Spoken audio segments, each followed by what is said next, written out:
नमस्कार, मी नरेंद्र सत्यवजन न्यूज मध्ये आपलं स्वागत आहे। सध्या आपण गडचिरोली या ठिकाणी आहो आणि या ठिकाणी आता जे निवडून आलेले आहेत डॉक्टर नामदेव किरसाण हे काहीच वेळात या ठिकाणी उपस्थित होणार आहेत। अशामध्ये या ठिकाणी कार्यकर्त्यांची मोठी गर्दी लागलेली आहे। या ठिकाणी आपण बघू शकतो की लाईट सुद्धा गेलेली आहे, वेळ खूप झालेला आहे, पण अशामध्ये कार्यकर्त्यांची मोठी गर्दी त्यांना अभिनंदन करण्याकरिता या ठिकाणी दिसत आहे। अशामध्ये त्यांचे पत्नी सुद्धा या ठिकाणी उपस्थित आहेत। ते जनतेला काही आव्हान करणार आहेत, ते काय आव्हान करणार आहेत किंवा आभार व्यक्त करणार आहेत, काय आहे त्यांचं म्हणणं आपण त्यांच्याशी जाणून घेऊया।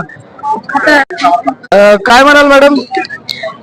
10 वर्षाचे बीजेपीचे सरकार होतं आणि त्या बीजेपीच्या सरकारने विकासाचे काही कामं केलेले नाही आणि हे गडचिरोली जिल्हा आहे हा आदिवासीसाठी आरक्षित आहे आणि आता ह्या निवडणुकीमध्ये 2024 ला काँग्रेस पक्षाने किरसाण साहेबांना तिकीट दिलेलं आहे आणि ते निवडून आलेले आहेत। तर मी असं खात्रीने सांगू शकते की ते ह्या जिल्ह्याचा विकास करू शकतील।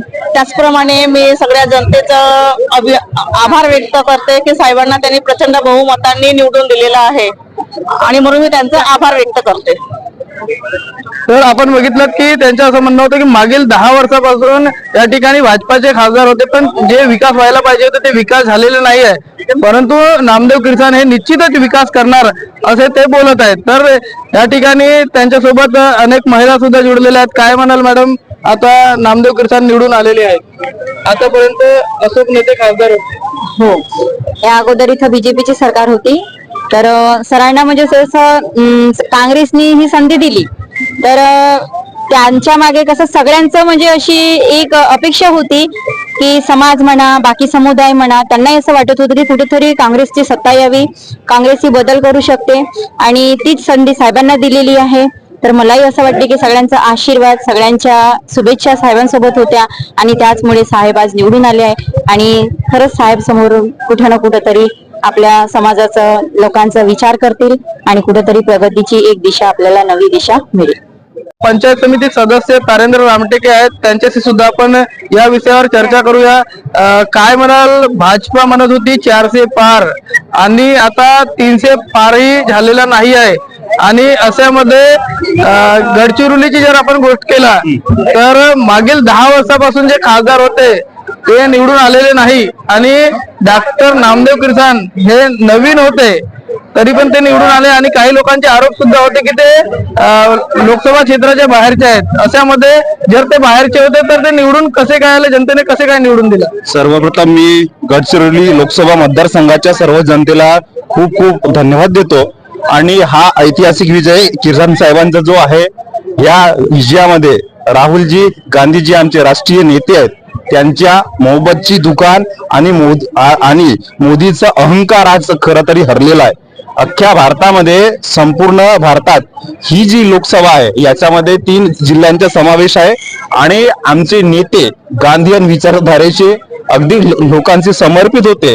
लोकभावनेतून त्यांनी इथल्या लोकांचा मन जिंकला आणि आज मी तुम्हाला सांगू इच्छितो, मतमोजणी केंद्रामध्ये मी होतो। अगदी सकाळपासून कालचे जे एक्झिट पोल आले होते त्या एक्झिट पोल मध्ये ह्या देशाच्या गोदी मीडियानी जो षडयंत्र रचून जाणीवपूर्वक जो आमचा मनाचा खच्चीकरण केला, परंतु किरसाण साहेब, आमचे विरोधी पक्षनेते विजयभाऊ वडेट्टीवार आणि गडचिरोली काँग्रेसचे सर्व मित्रमंडळींनी रात्रीला थांबवून आम्हाला जे काही मार्गदर्शन केलं, आमचं मनोबल वाढलं आणि सगळ्यात मोठं तर जनतेचं प्रेम होतं। जनतेच्या प्रेमापोटी आजची 4 जूनची सकाळची पहाट ह्या गडचिरोली लोकसभा मतदारसंघाच्या जनतेची विकासाची चाहूल आणि विकासाचं सूर्य आज आपल्याला खरी तरी उगवून पावलेला आहे। मागील 10 वर्ष जे इथले विद्यमान खासदार होते त्यांनी लोकांच्या कुठल्याही समस्येवर लक्ष दिलं नाही, फक्त ना फक्त हिंदुत्वाचा मुद्दा,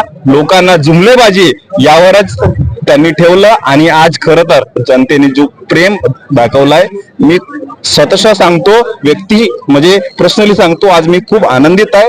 कारण ज्या काही मतमोजणी केंद्रातून माझा राजकीय सुरुवात झालं, प्रत्येक ठिकाणी आज आम्हाला विजयी मिळत आहेत। खूप खूप मन एकदम आनंदित होता आणि हा सगळं प्रेम गडचिरोलीच्या 6 विधानसभा क्षेत्रातील आमगाव पासून ते आरमोरी आणि चिमूर ह्या सगळ्या लोकांची आणि आमच्या कार्यकर्त्यांची आणि जनतेची खरी मोठी विजय आहे आणि आमचे एनडी साहेबांची ही ऐतिहासिक विजय आहे. धन्यवाद. या ठिकाणी आमगाव पंचायत समितीचे युवा पंचायत समिती सदस्य तारेंद्र रामटेके होते. त्यांनी काय बोललेलं आहे की जे एक्झिट पोल होते ते कुठेतरी विफल पडलेले आहे आणि राहुल गांधीची मोहब्बतची दुकान कुठेतरी यशस्वी झालेली आहे आणि जे जनतेने प्रेम दिलेले आहे त्यांच्याबद्दल त्यांनी एक खुशी व्यक्त केलेली आहे. त्याचप्रमाणे या ठिकाणी नामदेव किर्सान यांच्या पत्नी सुद्धा होत्या. त्यांनी सुद्धा जनतेचे आभार व्यक्त केलेले आहे. तर अशाच बातमी करता सत्यवधान न्यूजला बघत राहा. मिळूया पुढील बातम्यांमध्ये. तोपर्यंत नमस्कार.